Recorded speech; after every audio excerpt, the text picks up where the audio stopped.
CAS ప్రమోషన్స్లో యూనివర్సిటీకి చెందిన 48 మంది అధ్యాపకులకు తీవ్ర అన్యాయం జరిగిందని ఆరోపిస్తూ ఓయూలోని ఫిజిక్స్ కళాశాల వద్ద పలువురు ఉపాధ్యాయులు నిరసన వ్యక్తం చేశారు.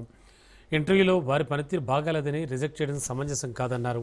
గడిచిన 50 సంవత్సరాల్లో ఏ అధ్యాపకుడికి కూడా ఇలా జరగలేదన్నారు. గతంలో ఒకరిద్దరిని ఇతర కారణాల వల్ల రిజెక్ట్ చేశారని, అన్ని అర్హతలు ఉన్నవారిని ఇలా రిజెక్ట్ చేయడం బాధాకరం అన్నారు. ఇంటర్వ్యూలో తాము చేసిన తప్పులను చెప్పాలని అడిగినా చెప్పడం లేదని వాపోయారు.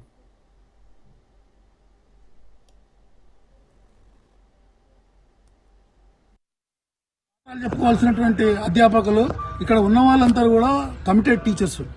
అంటే వీళ్ళు రెగ్యులర్గా క్లాసులకు అటెండ్ అయ్యే వాళ్ళు. మరి పాఠాలు చెప్పుకోకుండా మమ్మల్ని రోడ్డుపైకి వీసి ఈడ్చుకొచ్చిండు.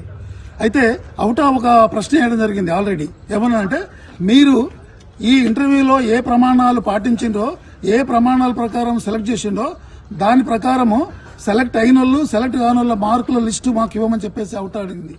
అవుట్ ఒక లెజిటిమేట్ బాడీ. మరి వీసీ గారు ఇంతవరకు స్పందించలేరు. వారి దగ్గర వారు ఎక్కడ వెళ్ళినా కూడా నేను చాలా నిజాయితీ చేసుకుంటానంటే చెప్తున్నాడు. నిజాయితీ చేసుకుంటే అవుట్ ఒక అఫీషియల్లీ రికగ్నైజ్ బాడీ. అది ఇప్పుడు మళ్ళా కొత్తగా బాడీ ఎన్నుకునేంత వరకు దానికి అధికారం ఉంటుంది. ఆ బాడీ అడిగినప్పుడు వీసీ ఎందుకు తన ఆ లిస్ట్ ఇవ్వట్లేదు అనేటువంటిది మేము అడుగుతున్నాం ఇక్కడ నుంచి, అవుట తరపు నుంచి. ఇక రెండవది ఏంటంటే మరి ఈ 48 మందికి టాలెంట్ లేదని చెప్తున్నావు. ఈ 48 మందికి టాలెంట్ లేనప్పుడు మరి ఉస్మానియా యూనివర్సిటీకి ఎన్ఆర్ఎఫ్లో మంచి ర్యాంక్ వచ్చింది.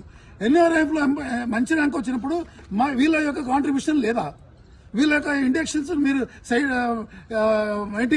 సైటేషన్ ఇండెక్స్ కానీ లేకపోతే విద్వాన్లు కానీ రకరకాలవి వీళ్ళవి వాళ్ళకి చూపించలేదా?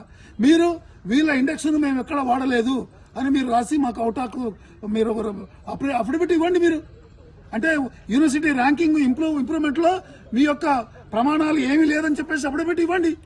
ఆ అమీద్ అని చెప్తుండే కదా సార్. ఇప్పుడు అమీద్ మరి వీసీ కంటే ఎక్కువ ఉన్నాయి. ఆయన యొక్క సైటేషన్ ఇండెక్స్ మేము ఎన్ఆర్ఎఫ్ కు సమర్పించాలని చెప్పండి. మీరు నిబంధనలకు అనుగుణంగా ట్రాన్స్పరెంట్ గా అన్ని చేశానని చెప్తున్నప్పుడు మళ్ళీ మినిట్స్ రికార్డ్ చేస్తుంటే మినిట్స్ రికార్డ్ చేసిన కాగితాలను తర్వాత వాళ్ళని ఎందుకు రిజెక్ట్ చేశామనేది వాళ్ళకి ఇవ్వాల్సిన అవసరం ఉంటుంది. కాబట్టి మేము మీడియా ద్వారా వీసీ గారిని కోరేది ఆ రిజెక్షన్ కారణాలను మాకు చూపించాలి. ఎందుకంటే ప్రతిభా నైపుణ్యం లేదు అని అన్నప్పుడు అధ్యాపకులను మళ్ళీ వాళ్ళు యూజీసీ నిబంధనల ప్రకారం వాళ్ళకి ఎలిజిబిలిటీ రావడం వల్లే మరి ఇంటర్వ్యూకి పిలవడం జరిగింది.